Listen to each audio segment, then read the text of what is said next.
Hey guys, I'm Carl O'Rourke from Metal Wani, and I'm stoked to be here with the one and only Andreas Kisser, guitar player and anchor to the biggest extreme metal band to ever come out of the Southern Hemisphere, the mighty Sepultura. Yeah! Dude, thank you so much for being here and welcome Thank to you. Dublin. Thank you very much. It was a pleasure to be here, man. Awesome. So you guys are still out on the road supporting the latest album, Machine Messiah, which came out last year, right? Yeah. So let me start by saying it's an awesome record, dude. Thank you. Congratulations. Thank you very much. So how's the touring cycle been so far, and how's the live response been treating you? Amazing, man. It's fantastic. I mean, the tour now, we're doing the first headline run in Europe. Sure. It's been fantastic. It is more a complete show compared to what we did last year. Yeah. Because we started to present the songs slowly, the new stuff, you know. Because we played with Kreator last year. Yeah. We have like a 50-minute set, an hour set, a kind of not too much room, and then Testament in the States with Prong and stuff was great. Festivals was also like shorter show times and stuff, and we did Rock in Rio. It was an amazing year. But now finally we are presenting a headline show, a complete show. We are presenting the song Machine Messiah, for the first time, and then the Iceberg Dances, the instrumental stuff, which is great. And so it feels great to be here now, playing a lot of new material. We also celebrating 20 years of Against, Derek Green in the band for 20 years. We are having a special place on the show to celebrate that as well, That's awesome. So it's going great. Of course, playing the old stuff and everything. So it is a very 2018 Sepultura concert, let's say, very focused on the new material, but room for everything. Can't wait. And speaking of the new material, I noticed that with the record, you haven't abandoned your roots, excuse the pun, but you've definitely expanded your scope. And what I noticed most of all was especially in the symphonic elements, the strings and the keyboards and stuff like that. I had a couple of examples such as Phantom Self and Sworn Oath. So what inspired you guys to work more with these kind of sounds around this time? We did work before with orchestral instruments like cellos, violins and horns, especially on Dante 21st, which the whole atmosphere was calling for something like that. Right. We also did a show with the orchestra in São Paulo a few years ago, which was really great and something that we want to repeat maybe in the future someday.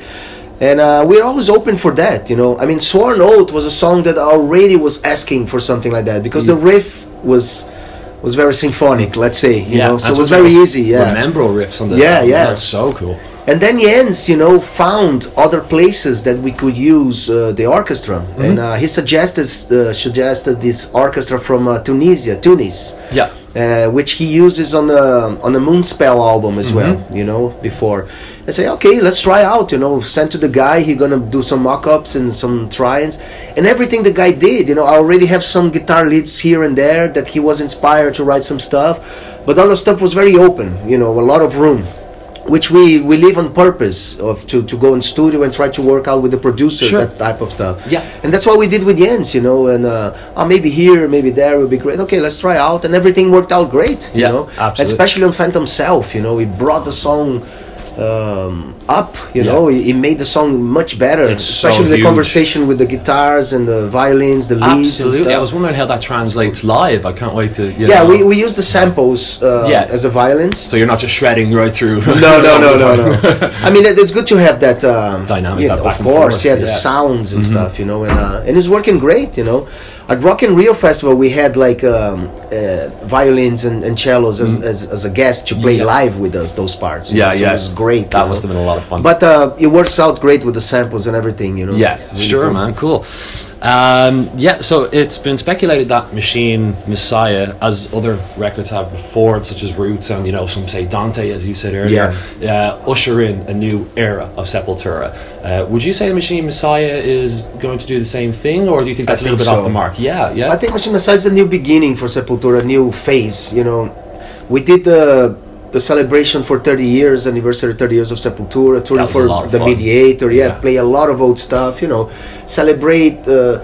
It felt that we were closing this big volume of many chapters of our history, And Machine Messiah seems to be a new beginning, a new start. Of course, we are with Nuclear Blast now. It's our third album. Eloy Casagrande on drums, our second album.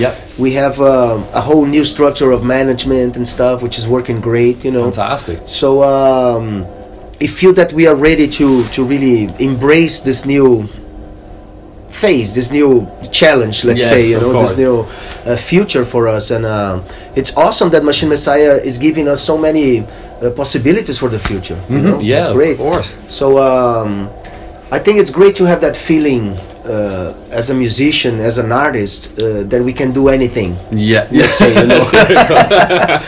on Roots, we basically were like that. We went to an Indian tribe, if we were possible to go to the moon to do something, we probably will, we will go there. The coolest stories in metal. And now we have that kind of feeling as well, that we can really go anywhere, try to work with the musicians that we never did before and stuff like that, and and it feels great. It's very exciting.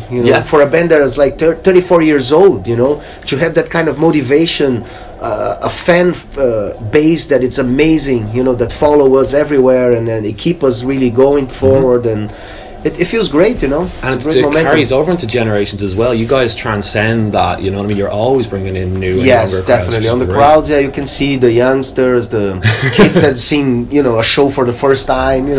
Which is always very exciting. Absolutely, dude. And so when we reflect on the respective eras of Sepultura, I suppose we can't not address the recurring elephant in the room. You might be aware that Max recently stated publicly that his only regret was not fighting to keep the Sepultura name. Do you have any thoughts or perspectives on that? No, not at all. I mean, that's his opinion, Sure. I mean, what can I say? Yeah. We did what we did, and he chose the path to go, and we chose ours, and all I can say, I mean, regret, it's something very, how can I put it, very bad to feel. I see stuff that we might have a different opinion, or, 10 years ago, if I not go A, I should go C and stuff. It's not a regret. I think it's a lesson. Yes, you have to learn from it. Absolutely. And not being crying out about, I should do this, I should do that. And think about why things they are now, and and learn from mistakes. Let's say, Of course. And in that sense, I have no regrets. I have just moments of learning. Yeah, that's a great way of looking Let's at say, it. That's fantastic. Because if you have regret, you're always gonna be there, like I don't know, somewhere in 1996, you're not gonna leave that place, because you're always gonna thinking about that, I should do that, and I'm supposed to do this and that, that's very bad for your health, it's bad for your spirit, it's bad for everything, relationship with people and everything, so I prefer to see it as I just said, regret doesn't exist. It's just like a way of learning. It's a lesson, not pleasant, but that's where we learn. Of course, absolutely. So just to move on from that, there is yet to be another internationally successful metal band to break out of Zil the way you guys did it, on the scale you guys did. You acknowledged the Rock in Rio festival in January of '85, I believe, of course, as an opportunity for you as a Brazilian metal band to present yourselves on the same stage as many of the greats, which led to a lot of doors being open for you guys. So, like, given actually, that Rock in Rio was in 91. 91, At 85, I was just a fan still. Fan still, sorry. My bad, man. So just given the means of the internet and social media today, music has become so accessible that it's almost taken for granted. Yeah. Do you feel the opportunities such as Rock in Rio you guys had were more valuable than the vast platform musicians have to squeeze themselves onto today? And what would it be like if Sepultura started today? What would be different? Wow. Rock in Rio for sure. It's an amazing festival, not only to bring big international acts to Brazil for the first time, since '85 was the first one with Maiden, Ozzy, Queen, and Whitesnake and Scorpions, and then in '91 we were there, playing for the first time, opening the day with Guns N' Roses, Judas Priest, Queensryche, Megadeth. It was amazing, fierce lineup. And Rock in Rio was really the first time that the Brazilian press and the Brazilian people in general, not our fans, but the Brazilian people in general, started to notice Sepultura. Yeah. Because up to that point, people, they did some shows outside Brazil and stuff, but still was very underground, But the reaction we got at Rock in Rio, we play 30 minutes only in the first opening of the first, opening of the day. it was so intense, you know. People freaked out. We played Orgasmatron for the first time, you know, which was like a huge reaction. And right after that, Orgasmatron was starting to play in radio, in normal rotation in Brazil. Fantastic. Actually, to this point, a lot of people think Orgasmatron is from music from Sepultura. You know, it's like I think even Lemmy, you know, realized that, okay, that's your song. It's not ours anymore. Here is your son, it's your kid. But I don't know, it's really hard. I think regardless of the time we are living in, I think it's all about commitment, you know, and being respectful to yourself, you know, and prepare yourself and study and keep your ears open, you know, and try to find the best partners to be together with you, which is the hardest part, you know. I mean, if you find the band, you find your partners, all the rest is a consequence of that, you know. And it's not an easy life, it's not an easy road, and it didn't supposed to be, you know. So, of course, And but if you believe in what you do and stuff, I mean, it's an amazing option for life, you know. I know the world, I learn different languages, you know, all through the music, the guitar playing, you know, with my friends and all the formations of Sepultura and managers and crew and stuff, you know. So I think we'll do the same. I think the spirit will be the same, you know. I mean, when we started back in mid-80s, like 85, 86, we didn't have anything, basically. No equipment, you know, shitty guitars and amps, but somehow we have that will, you know, to make it happen, you know. It's like the MacGyver effect. That's lovely. We use like whatever, you know, to make it happen. To make it happen, exactly. So I don't think, you know, my son is 20 years old, and he says, "Oh, I was born in the wrong era. I wanna, you know, I wish I was born in 50 so I could enjoy the 60s and the 70s. I told him, we all like that, man. I wish I could see, you know, Mozart. You know? Of course. And stuff, you know. But it's normal. I think it's just prepare yourself, and regardless of technological difficulties or facilities that we have today, I think in the end it's all about what you do, you know. Yeah, absolutely. And do you think that, like, obviously, because you've been around for the whole thing, do you think the definition of metal has changed since the 80s to what it is now? I don't know if the definition, but I think it opened. You know, you see. You guys had a big part to play in that too. Oh yeah, definitely, especially with Roots, you know. I think opening new ways of doing metal with the groove and percussion, Brazilian stuff. And you know, the guy Banger Films from Canada and stuff. Sam Dunn. Sam, and he does, like, you see how many bands, and he divided, you know, in different styles and stuff, and different years, and you see how much, you know, more and more bands are doing and using, you know, aggressive music with I don't know, we use the Brazilian music, and Metallica use the country American music, and you see Europe with different, you know, we toured Russia. We did like 16 shows in Russia in one tour, and we see so many different mixtures, you know, like instruments that we never seen before playing in metal bands, or accordions, or, you know, that's nice. So anything is possible, really, you know. If you have the attitude, you know, we could use like flutes and whatever, and harps. You'll be happy, you know. So the last time I spoke with Derek was on the 30th anniversary tour when you guys were here, and we spoke about the Mediator record, and we were talking about how you felt at the time that it was the new face of Sepultura, and then obviously you did the album with Ross Robinson, you turned to Roots, and now Machine Messiah with Jens, as you were saying. And for anyone who's unfamiliar with him, he's done Paradise Lost, and he's done Catatonia and everything. Can you tell us a little bit about how it was working with Jens on this record? I know you spoke a little bit about it earlier on, but it seemed to obviously be quite productive. Great. I think the choice was a perfect choice for us. Working with Ross is a very different producer from Jens, and that's what we're looking for, you know. And Ross did Mediator as well, didn't he? Yes, Ross did Mediator after we worked with Roots, you know. It was great to work with him again. I think a lot of the achievement that especially Derek and everybody in the band we got on Machine Messiah was because we worked with Ross again, you know.